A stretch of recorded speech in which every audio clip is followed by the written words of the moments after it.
novamente. Boa noite. Boa noite a todos que estão nos assistindo online.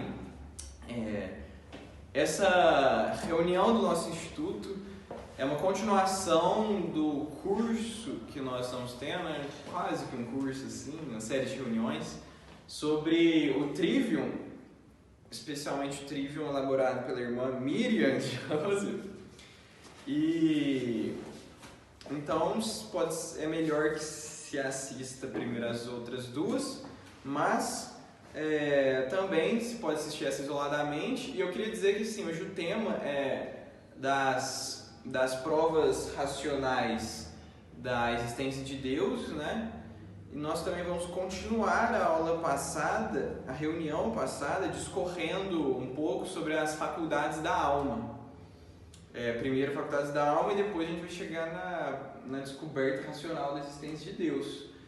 Mas eu queria dizer que esse conteúdo é mais uma conversa e um aprofundamento em conjunto do Instituto do que uma aula sobre isso.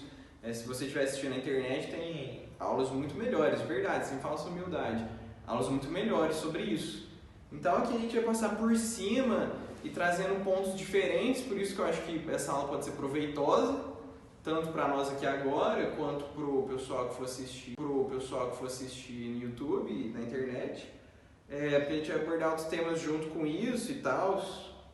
Mas tem, por exemplo, aula do Nogueira aí só sobre a prova da existência de Deus, né, racional, que é muito profundo, muito mais profundo do que eu vou falar aqui, né, por ele ser um professor com muito mais qualidade, muito mais estudo, etc. E muitos outros grandes pensadores, por exemplo, tem essa no site do Contra os Acadêmicos, pelo Mário Ferreira dos Santos, discorrendo mais ainda, né? Tem obviamente a própria Suma Teológica, que você pode ir na parte específica, etc. Pouco, né? Agora hoje em dia chega um cara e fala assim: eu sou uma mulher, nossa, tomou um Grammy aqui, Pablo Vittar, então parabéns pra você. Olha, a gente tá num mundo louco, assim, não pode falar nada sobre isso, que você é preso. Não, as maiores autoridades, assim, falam isso. Olha que mundo louco, que horrível. Aquela coisa, os padres do deserto falavam sobre o final dos tempos, né? Que os últimos não conseguiram fazer quase nada, mas só deles preservarem a fé, eles já estão fazendo algo absurdo, assim, de bom. Mas então, a gente percebe que tem essa virtude do intelecto. A gente tem essa capacidade de fazer esses cálculos, por exemplo, a gente vê algo lançado assim, só vê a bolinha, a gente vê em cima do muro uma pipa, ou uma pedra fazendo a senhora. A gente sabe que a pedra não faz isso, né? A gente compreende que tem algo que está causando aquilo. Então a gente às vezes quer compreender a causa, ou pelo menos compreende que tem uma causa, né? E isso vai para vários outros fenômenos. Por exemplo, a gente vai descobrir, né, por que a gente pisca, né? Por que os animais piscam?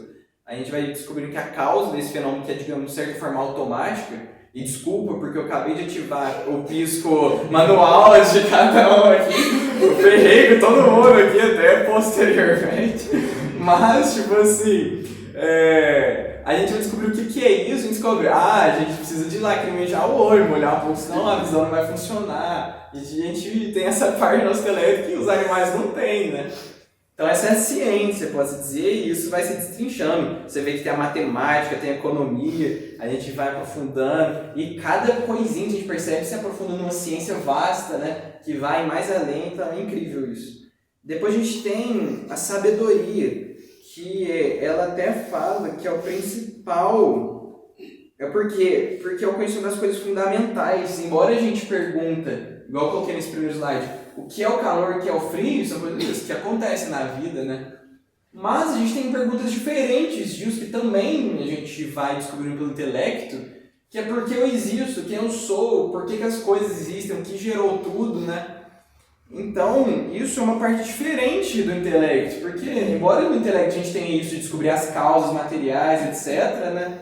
E descobrir, compreender postulados, a gente intui da realidade, a gente tem também dentro de nós essa busca por essas coisas profundíssimas. E isso, hierarquicamente, isso é superior às outras partes do intelecto, né? As outras coisas que a gente pode descobrir com o intelecto. E então isso se diferencia do resto, obviamente. Isso se chama sabedoria.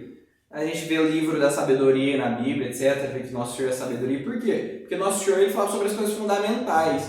Nosso Senhor ele é o Criador de tudo, né? Mas quando ele veio, ele não ficou falando sobre o que é de verdade a gravidade, ele não ficou explicando a aceleração verdadeira da gravidade, etc. Embora ele saiba tudo isso de maneira perfeitíssima, absurda, isso de certa forma não importa ali, pelo menos porque, para o que ele queria fazer, né? Porque é algo muito mais fundamental, mais importante, então a gente capta com a razão, então a gente pode chamar de sabedoria. Isso, a nossa, lembra que eu falei que é próprio da inteligência ordenar as coisas? Os animais não ordenam nada, né? A gente ordena. A ordem é uma virtude absurda que vem do intelecto. A gente tem que ordenar a nossa alma, nosso ser, igual a gente conversou das partes, etc. Né? Mas,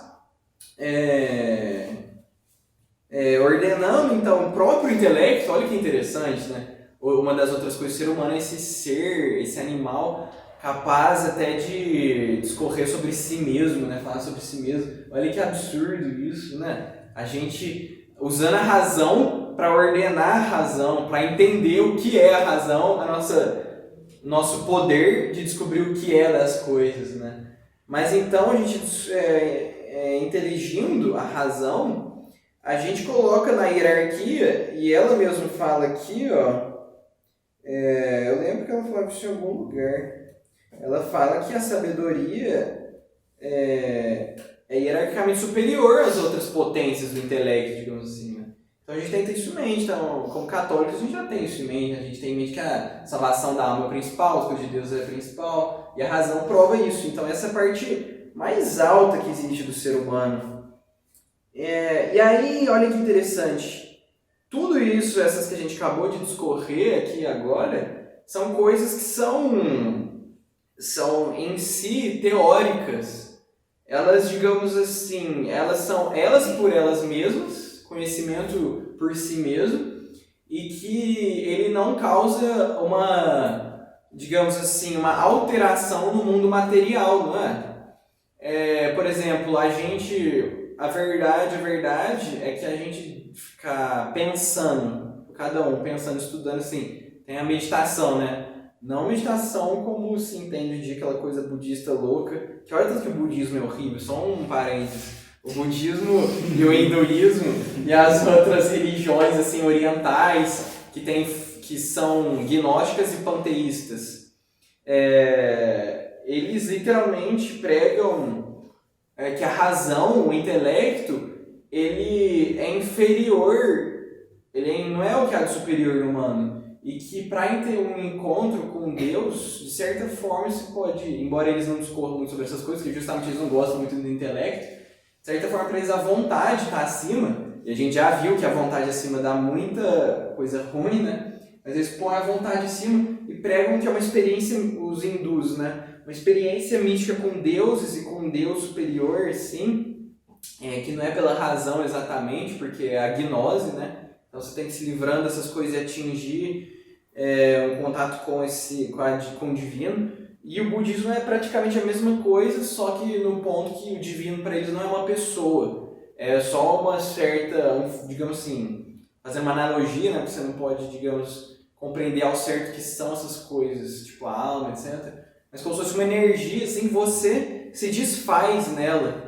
Então os monges budistas e budistas pregam literalmente o budismo de verdade, não essa coisa adaptada para o mundo moderno, que a gente vê que os monges fazem isso, budistas, se afastar de tudo do mundo, assim, entrar no nirvana, que é o ápice da vida espiritual, né, que você se desfaz nesse divino, que na verdade é só um fluido não pessoal. Mas olha só isso é a destruição sua, né? Isso não é a sua realização. Que coisa mais louca, não é? Você ser desfeito é literalmente sua destruição, né? E isso não é a realização da pessoa, isso está em desacordo com a realidade. A gente vê que inteligência e equação é a realidade. Né? A realidade prova que a gente quer o bem para nós, né? Isso não é uma coisa ruim. Eu não estou pregando o egoísmo, porque depois o intelecto vai lá e mostra o que é o bem. Mas a verdade é que a gente quer o bem para a nossa pessoa, né? A gente se realiza enquanto eu, não é enquanto outra coisa. Isso é a destruição do nosso ser, isso é óbvio, não é? Isso é quase uma coisa intuitiva da compreensão que a gente tem. mas intrinsecamente o budismo e o hinduísmo é tipo isso. Tem muita coisa boa, o TED Talk, que é um ótimo podcast, fala sobre essas coisas, então se quiser ver melhor isso, vai lá. Eu não vou entrar muito nisso, eu vou voltar aqui. Voltando então, essas coisas que a gente vai pensando e vai na nossa mente descobrindo quando a gente fica assim, ó, a meditação verdadeira agora, né, que é a do intelecto. Então a meditação cristã e verdadeira mesmo, da realidade, que é do intelecto. É você pensar com a inteligência e discorrer sobre as coisas mesmo, né? Aí não depende da coisa. Pode ser tanto sobre você usar inteligência para pensar sobre as causas materiais, um cientista natural, né? Um químico, um físico e tal. Ele fica lá pensando, mas só ele tá pensando e desenvolvendo a ciência dele ali é totalmente teórico, não é? Não é uma coisa que produz algo no mundo material. É algo que é o conhecimento por si, a gente vai aprender, igual a gente está aqui, olha que bonito, a gente aqui não vai ganhar diploma, a gente aqui não vai ganhar benefícios profissionais, pelo menos assim, não estritamente, na verdade pode até ganhar, depois eu falo de alguns que eu ganhei com isso, mas assim, não é por isso, né, a gente vem para primeiro amar a Deus, né, que é o mais importante, mas também para aprender as coisas, né, então é pelo conhecimento em si mesmo que a gente vem aqui, não é? Mas a inteligência não opera só desse jeito. Essas três primeiras que a gente falou aqui, elas operam só conhecimento por ele mesmo, que é espiritual de certa maneira. Porque a gente descobriu que saber o que é o calor, o que é o frio, é só na nossa alma, né? Agora a gente está chegando numa outra virtude do intelecto, que é a prudência.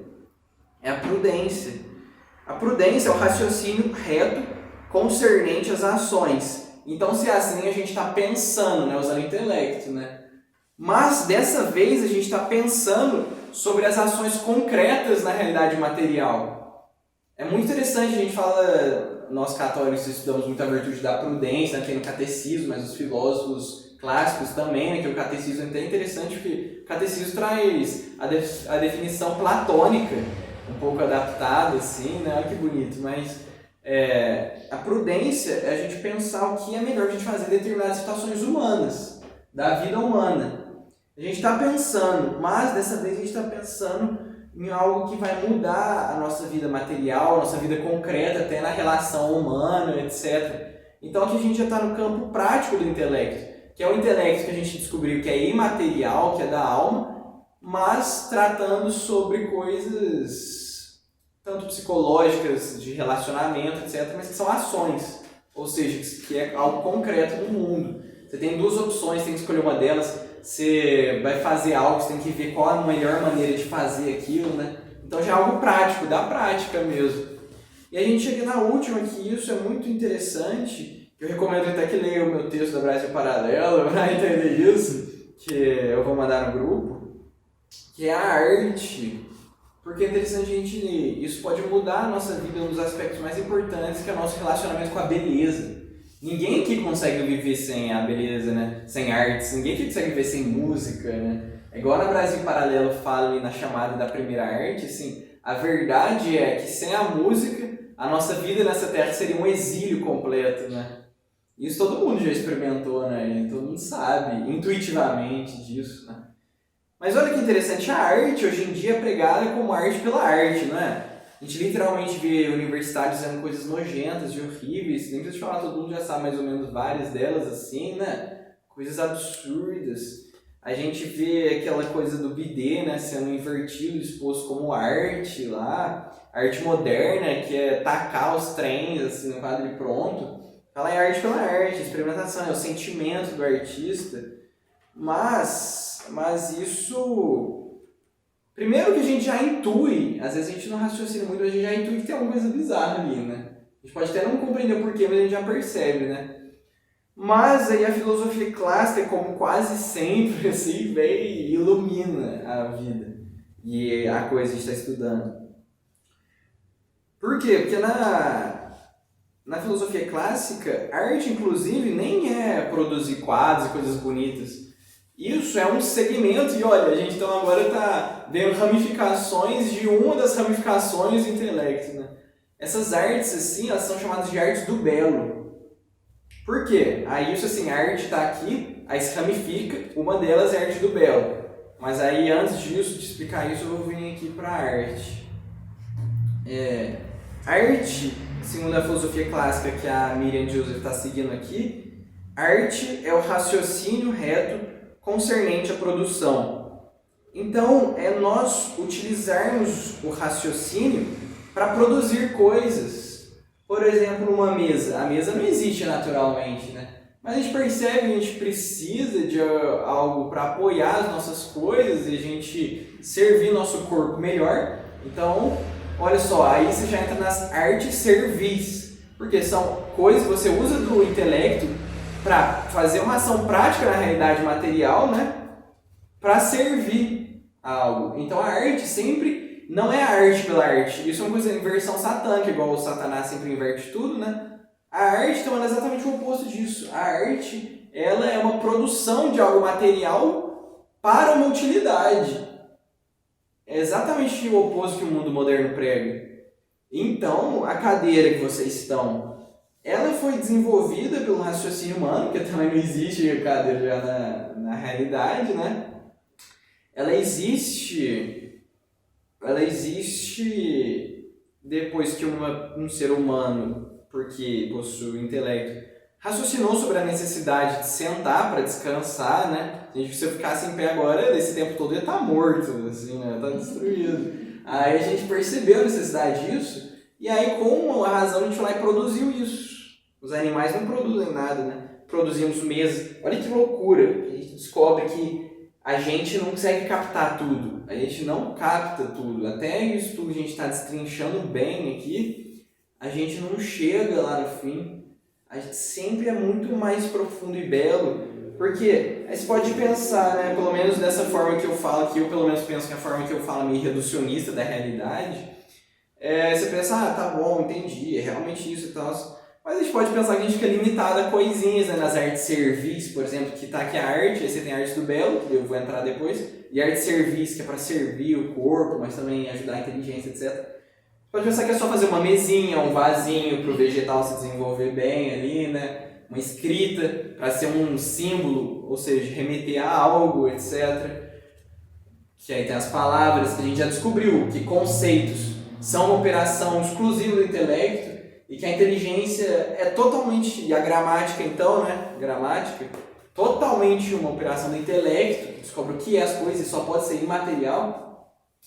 Mas olha o que a arte servil consegue produzir, olha que coisa maluca. A gente consegue até com a câmera aqui capturar o acontecimento ali do espaço-tempo, um trem que a gente consegue se aprofundar ali com framezinhos de luz, consegue transformar arquivos e mandar arquivos na velocidade da luz para o outro lado do mundo e etc. Olha a grandeza que Deus fez a gente, né? Então a gente sempre vai se aprofundando muito em tudo. Tem um textinho que eu recomendo muito até que vocês leiam, de um livro chamado A Vida Intelectual, do padre Sertilhanges. Que olha só o que ele fala, que incrível. Ele fala o seguinte: a riqueza infinita do real tem muito a nos instruir, pois o real é uma espécie de infinito que nenhuma análise, nenhum cômputo racional chega a esgotar. As ideias estão nos fatos, elas não vivem por si próprias, como acreditou Platão. Na qualidade de homem de pensamento, é preciso manter-se nas proximidades do que é, do contrário, o espírito vacila. Então a gente vê que a gente sempre vai compreender mais coisas absurdas. Mas então a gente entendeu mais ou menos o que a arte servil, né? E agora eu quero falar um pouco sobre a arte do belo. Que aí sim a gente entra pintura, escultura, etc. Então recomendo que procurem lá o texto As 7 Artes, Brasil Paralelo. Aí vocês vão ver que eu abordei mais isso lá. Inclusive, esse é um dos que está na primeira página do Google, fiquei muito feliz com isso. Lá eu falo que é o seguinte, de acordo com a filosofia clássica, né? Então, a arte é a produção de algo material para uma utilidade, seja da alma, seja servir do corpo, né? E o corpo sempre está servindo a alma, no final das contas. Mas, então, existe um certo tipo de arte que é para levar a gente para a beleza. existe um certo tipo de arte que é para levar a gente para a beleza. Então, isso é arte do belo. Por quê? Porque a arte tem o intuito de levar a gente para algo que é a beleza. E a beleza leva a gente para o bem, sempre. Platão já dizia que a força do bem se refugiou na natureza do belo. A verdadeira arte faz isso. A gente pode não ter muita experiência, que a gente está no mundo moderno, até o pescoço, né? A gente nasceu nisso, nosso imaginário foi formado nisso. Contudo, vamos ver uma das artes do belo. Ó. Uma das artes do belo é a literatura, que existe desde sempre, né? A gente tem literatura, assim, absurda desde lá atrás. E outro parênteses aqui é que uma das coisas que mostram Adão e Eva que é tão real, você pega o homem vitruviano e o próprio Vitrúvio, que ele abordava uma das artes do belo, que é a arquitetura, que é uma das artes do belo, ou o que esse homem fala, esse homem que viveu, se eu não me engano, ali no século I, o que ele fala sobre a arquitetura, sobre tanto os cálculos, porque ele era um daqueles que criaram os aquedutos romanos. E eu tive a oportunidade de ver, quando eu tinha 12 anos, fui para a Europa, eu tive a oportunidade em Portugal, você vê a extensão absurda do Império Romano, né? Em Portugal, vê aquedutos romanos. E esses aquedutos, eu lembro que na minha infância, vendo o documentário do History Channel, né, porque tinha coisa boa lá, e não só alienígenas, né, porque tinha várias coisas legais, assim, falando sobre os aquedutos romanos e sobre as tecnologias romanas, é uma coisa que literalmente quilômetros de distância naquela época, eles transportavam água de um lugar para o outro. Mas assim, olha que loucura! Era uma coisa tão milimétrica que para ser quilômetros assim, a gente, na nossa inteligência pequena do mundo moderno, pelo menos, ia pensar que fazer desse jeito tinha que ser uma rampinha, assim, né? Nossa, como que eu vou fazer uma rampinha a quilômetros de distância? Eu tenho que fazer uma torre gigantesca aqui pra chegar lá onde Judas pulhou as botas pra essa água conseguir chegar lá, assim, né? Mas os caras conseguiam fazer um aqueduto praticamente reto que dura até hoje, que eu vi lá, né? Foi feito alguns há 2.500 anos atrás, 2.300, assim. Em Portugal, Roma, Itália, né? Portugal aqui, assim. Os caras fizeram uns trens absurdos, assim, que é praticamente reto, mas ele por cima transmitia água ali por quilômetros e tal. Então você viu tudo que o ser humano já possuía a razão idêntica ao que a gente possui hoje em dia, ou talvez até um pouco melhor, porque estavam mais perto do início ali, que Adão e Eva tinham ciência infusa, né? Olha isso, eles foi descoberto recentemente, os bisturis dos romanos eram melhores do que os nossos de hoje em dia, literalmente. Isso já não é uma propaganda de um saudosismo, assim. Literalmente, eles cortavam melhor ali, fazer cirurgia, etc. Aí você vê o Vitrúvio, que Leonardo da Vinci se baseou para fazer o homem vitruviano, porque o Vitrúvio foi quem concebeu medidas perfeitas, né? Como ele era esse arquiteto, ele trabalhava com essas coisas de ordenação, ordem, harmonia e tal. Ele também era arquiteto, ele trabalhou isso com humanos, aí ele lançou o desafio, que Leonardo da Vinci depois fez o homem vitruviano, né? Mas ele, nos escritos dele de arquitetura, e ele foi um dos que fizeram esses aquedutos e essas coisas, o Vitrúvio, ele tem escritos tão absurdos de arte aqui, assim, de arquitetura tão profundos e grandiosos. A gente vê, por exemplo, que também está de pé até hoje. Quem nunca viu, que veja, e quem já viu, que lembre, ou está no YouTube, abre uma aba e põe, que é muito bonito, que é o Panteão Romano, que hoje em dia é uma igreja católica, porque a igreja triunfou sobre Roma. Mas você pensa naquilo, cálculo louco que foi feito antes de Cristo, aquele negócio, que aquilo eu esqueci o nome, não sei se é abóboda, assim. Esqueci o nome. Aquela coisa que se estende até o alto, mas eles conseguiram fazer de uma forma que tem ali o círculo aberto, né, na parte superior dele. Só que isso é uma das principais... Eu não sei nada disso de arquitetura, então provavelmente vou falar algumas besteiras aqui, mas dá pra ter uma ideia, né? Isso é tipo como se fosse uma das principais bases de sustentação de um prédio ali. Eles conseguiram fazer sem essa parte e conseguiram fazer daquela forma belíssima, sustentando de uma forma super alta. Eu lembro que eu vi aquilo. E eu tenho uma data que a igreja faz, que é a coisa mais linda, que eu não sei se é a Páscoa ou algo do tipo, que joga pétalas ali de cima, elas caem do alto, a coisa mais linda do mundo. mas é super alto o negócio. Vou ter que criar um grupo do Instituto no Instagram para eu poder mandar uns reels aí pra gente ver. São coisas lindas, assim. Esse panteão é uma loucura arquitetônica. E a arquitetura é uma das artes do belo, porque embora ela possa ser um pouco de arte servil também, que ela é para servir o corpo, ela é uma produção que a gente faz com o nosso intelecto para remeter a gente ao belo também. Para remeter a gente ao belo. Então ela também é uma arte do belo. Porque, por exemplo, igual eu falei do Panteão, você vê se maravilha com isso, né? Por que todo burguês brasileiro, ou até não burguês, é louco para viajar para o exterior, assim, né? Para os lugares, assim, né? É louco para ir para a Europa, principalmente. Porque lá tem uns prédios mais bonitos, né? E por quê? Eles são bonitos, acabei de falar, e eles dão uma coisa maravilhosa na nossa alma. A gente é feito para a beleza, que é um dos transcendentais, um dos atributos de Deus, e uma das coisas imateriais. Isso entra até numa das evidências da existência de Deus, que eu não vou abordar por causa do tempo, mas aí o que acontece? Então, a arte, na verdade, na acepção clássica, eles já sentiam uma produção do intelecto para levar a gente a algo.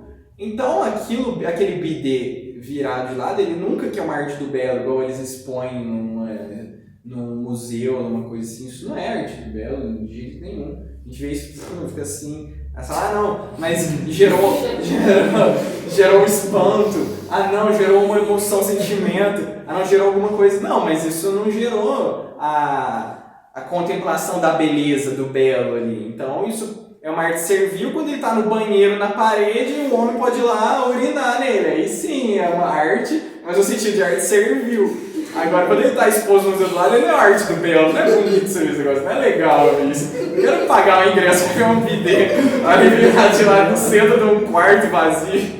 Eu não quero isso, tem quem quer, mas ele tá muito louco. Esse cara tá viajando, precisa de um Proerd na vida dele, né? Pra ele sair disso. Senão ele tá muito louco, né? Tá horrível isso. A alma desse cara, tadinho, tá assim, lunática. Credo, tá terrível. Triste, né? Triste. Acontece, mas quando a gente vai estudando, a gente melhora a nossa vida. Porque esse conhecimento teórico, ele pode ser levado para a prática, sabe? Eu mesmo, quando eu não tinha isso, estava lá em Belo Horizonte, chegando várias vezes, aí eu fui ver uma exposição naquele museu maravilhoso do Banco do Brasil, perto da Praça da Liberdade. Aí tinha uma exposição que era arte moderna muito louca. Eu, interessante. Mas eu não entendi o que era arte, sabe? Aí eu fui caindo nesses baits da vida, digamos assim, sabe? Fui entrando nisso. Agora estamos chegando no final, tudo isso que eu falei aqui precisa que a gente faça um processo de meditação na nossa solidão, no bom sentido, para a gente ir incorporando isso ao nosso ser, sabe? A gente tem que ir incorporando isso para isso guiar a nossa vida, a gente pegar o intelecto e direcionar a nossa vontade. A gente tem que ter essa assimilação no nosso ser dessas realidades que a gente vai descobrindo aqui, porque a gente também vai desenvolvendo mais elas e descobrindo outras coisas por si e vão virando o nosso ser. A gente tem que ficar lembrando também que a gente falou que o homem é o que esquece das coisas fundamentais, isso tudo é muito fundamental, então capaz de a gente esquecendo. Mas então essas coisas têm que ser incorporadas, pensa. Só tendo esses guiamentos, digamos assim, dessas virtudes intelectuais que a irmã Miriam Joseph fala, só de enxergar, é igual a gente falou, acho que na segunda ou na primeira aula ali, do direcionamento da nossa pesquisa, né, das nossas reuniões aqui. Só da gente agora, no início, então, de processos intelectuais, a gente vai ter de agora em diante até o final da nossa vida, só da gente compreender essas coisas, assimilar nosso ser, isso vai levar a gente a lugares que, se a gente partisse, por exemplo, na arte pela arte, que o mundo moderno enfia na nossa cabeça e tal, aí pode estar perto, a gente está sobre a arte aqui, produções artísticas, mas isso que a gente falou agora leva a gente aqui pro belo, pro bom, verdadeiro, vai levando coisas absurdas, a gente vai aprofundando, e a arte pela arte vai levar a gente um caminho totalmente oposto.